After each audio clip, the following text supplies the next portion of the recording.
பைத்தம்பருப்பு கார புட்டு ரெடி. அம்மா என்னம்மா பண்ண போறீங்க? பைத்தம்பருப்பு கார புட்டுமா செய்ய போகிறேன். இப்போ அடுத்து செஞ்சு காமிக்கிறேன். அதுக்குன்னா தேவையான பொருட்களை பாருங்க. அதை பருப்பை ஊற வச்சிருக்குல்ல? ஆமாம், பருப்பு ஊற வச்சிருக்கு. 2 மணி நேரம் ஊறணும். கையெடு. பச்சை மிளகா உப்பு போட்டு அரைக்கணும். பைத்தம்பருப்பு கார புட்டு. ஓ சரி, இப்போ போடுங்க மிக்சியில். ஆமாம்,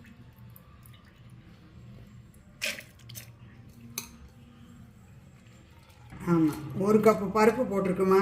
250 கிராம் பருப்பு ஊற வச்சிருக்கு. பாசி பருப்பு ஊற வச்சிருக்கு. ஆமாம்,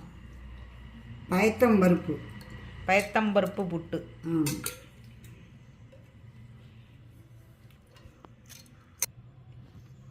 சொல்லுங்க. நம்ம தேவைக்கேற்ப காரம் பச்சை மிளகா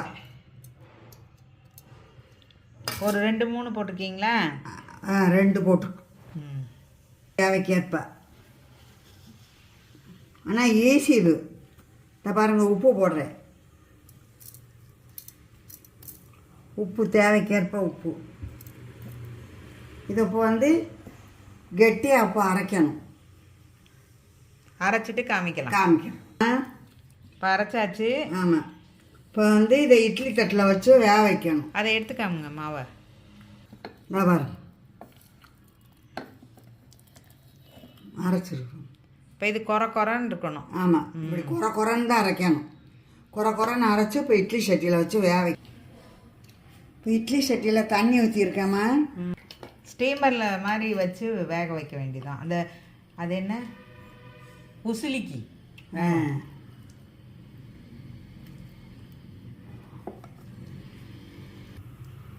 இதில் பிளேட்டில் இப்படி எடுத்து வச்சு வேக வச்சிடலாம். ஆமாம்,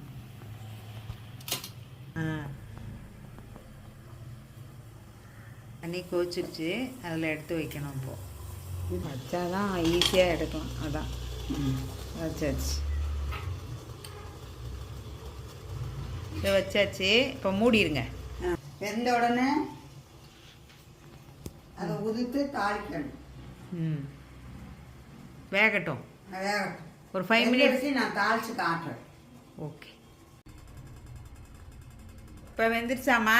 இப்போ வெந்துருச்சுமா.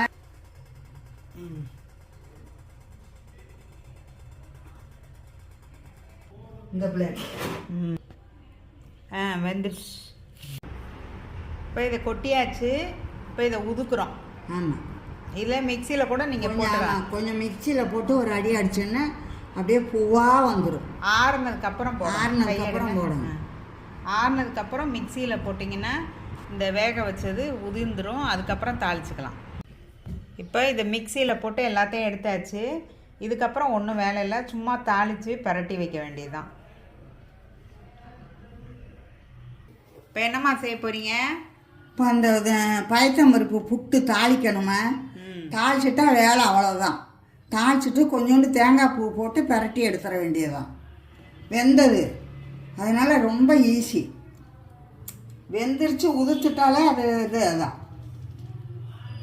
உதுக்கிறதுக்கு மிக்சியை யூஸ் பண்ணிக்கிட்டா ரொம்ப ஈஸி. உங்களுக்கு அதுதான் ஈஸி. நல்லா ஆற வச்சு மிக்சியில் போட்டு ஒரு பெப்பரில் ஒரு அடி அடிச்சிங்கன்னா அப்படியே தூளாயிடும். அது கடுகு, உளுந்தம்பருப்பு, கருவேப்பிலை எல்லாம் போட்டு தாளித்து போடுறோமா. கருவேப்பிலை, பச்சை மிளகாய் ஏற்கனவே போட்டு அரைச்சாச்சு. பச்சை மிளகாய், உப்பு எல்லாம் போட்டு ஏற்கனவே அரைச்சாச்சு. இப்போ தாளித்து ஒரு பரட்டி எடுக்க வேண்டியதுதான். இதுக்கு அவ்வளோதான் வேலையே. அரைக்கிறது தான் வேலை. கருவேப்பிலை நல்லா பொரியாது.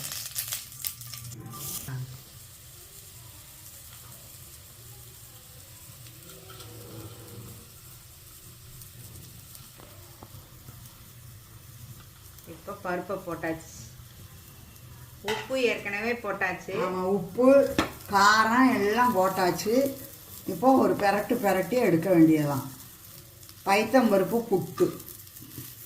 நீங்கள் யாரும் சாப்பிட்ருக்க மாட்டீங்க. இது அம்மா காலத்து டிஷ்ஷு இது. ஆமாம், அவங்க பாட்டி செஞ்சுருக்காங்க. எங்கள் அம்மா செஞ்சது. ஓ, உங்கள் அம்மா. எங்கள் அம்மா செஞ்சது இது எல்லாரும் விருந்தில் வைக்கவுமே இது என்னன்னு கேட்டாங்க தெரியாமல். இது என்னம்மா செஞ்சுருக்கீங்கன்னு கேட்டாங்க. அவ்வளோதான். பிடிக்குது, ஆஃப் பண்ணிடுறோம். இப்போ தேங்காய் போடுறோம். ஆமாம். பைத்தம்பருப்பு கார புட்டு ரெடி.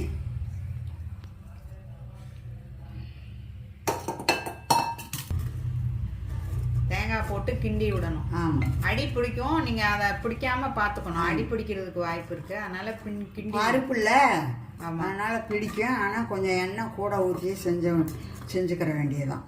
ஆனால் புட்டுக்கு கொஞ்சம் எண்ணெய் ஊற்றக்கூடாது, அவ்வளோதான். புட்டு ரெடி ஆயிடுச்சு. நீங்கள் கிண்டி விட்டுக்கிட்டே இருந்தால் தான் பிடிக்காது. இப்போ பாருங்கள், சூப்பராக ரெடி ஆயிடுச்சு. சொல்லுங்கம்மா. புட்டு பைத்தம்பருப்பு புட்டு ரெடி. சொல்லுங்கம்மா.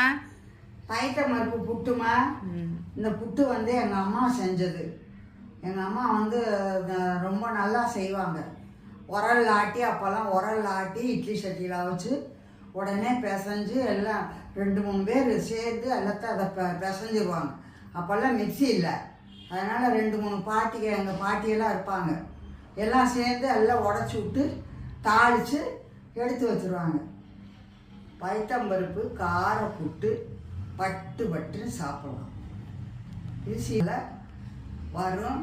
நீங்கள் பாருங்கள், லைக் பண்ணுங்கள், ஷேர் பண்ணுங்கள், சப்ஸ்கிரைப் பண்ணுங்கள்.